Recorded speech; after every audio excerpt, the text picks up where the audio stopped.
Welcome back to the channel, everyone. I've been offline for a bit due to moving from California's Central Valley to Georgia's Atlanta metro area. It was a long move, having to drive 3 dogs over 6 days and about 2,500 miles. We visited the Grand Canyon along the way, but basically powered through most of the rest of the drive, just stopping for dog breaks and food. My wife and I also stopped in Memphis and were able to walk the dogs down the downtown during the evening and along the Mississippi River the following day.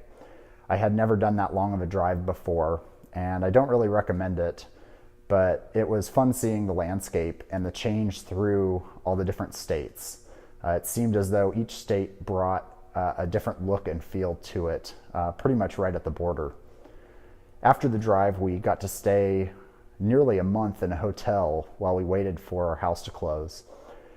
My wife and I had picked the house a few weeks before the drive out to Georgia and got to actually see the place a week before our drive, but it was brief and quite overwhelming, looking at an acre lot, a decent sized house, and a huge garage.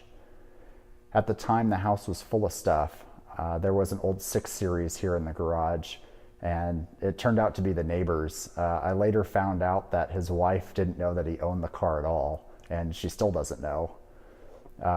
There was also a huge model train set in here, built on a large table in one of the stalls. So it was difficult to sort of take in the whole property and the shop, mainly. But this was one of those choices that was meant to be. The house had been on the market for a few months, and many people had turned it down due to the garage size and space. The house actually has 3 separate garages, one down on the south driveway, one down on the north driveway that's more of a basement space, and this detached shop. The price had been reduced on the house as well, due to it sitting on the market for a while, so we were more than excited that it fit within our range. I had to sell my BMW Z3 in the move, as the company only paid for 2 cars to be shipped across country. This was pretty heartbreaking for me, as it was my first car. It had about 245,000 miles on it, and I had owned it for the last 150,000 miles or so. I took my driver's test in it on my 16th birthday. I autocrossed the heck out of it, and I used it as my daily driver for the last 13 years. It was nice selling it to someone that I knew and who had liked the car for years. He was really stoked to get it, and I gave him a really good deal on it. So we were both happy in the end.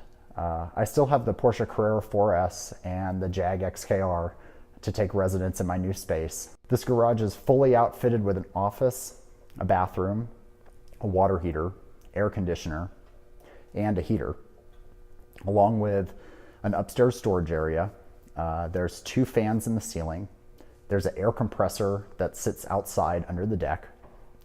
Air lines routed throughout the garage to each stall. There's 2 220 volt plugs, several regular power plugs, and water plumbing in several locations, along with drains in the floor. And oh yeah, a 7,000 pound lift. I used the lift the other day to change the oil in the Porsche, and it worked great. The only problem was the Porsche's pretty wide, and it just barely fit in between the jacks. It also was just barely high enough off the ground to get the arms underneath it. But I got it to work, and it's running great again. I'll be changing the oil in both the Jag and my lease Mazda CX-5 in the coming few days, and working on moving into the space more fully. I've just been getting boxes unpacked in the house and trying to figure out what is needed for this large of a space. Lots of new tools are needed, with the abundance of the air compressor, and there's actually a hoist that was in the ceiling, for an engine, but the neighbor took the sliding hook from it right before he moved in. He has a couple of garages on the street where he stores some cars for his automotive movie business. He supplies old cars for several movies shot around here. I'm thinking about painting the walls to give it a more finished look, but it's really a big project. Any suggestions you have, please let me know in the comments. Paint color, tools, what you find useful in a big shop. what you maybe don't find useful. Let me know. Thanks for watching.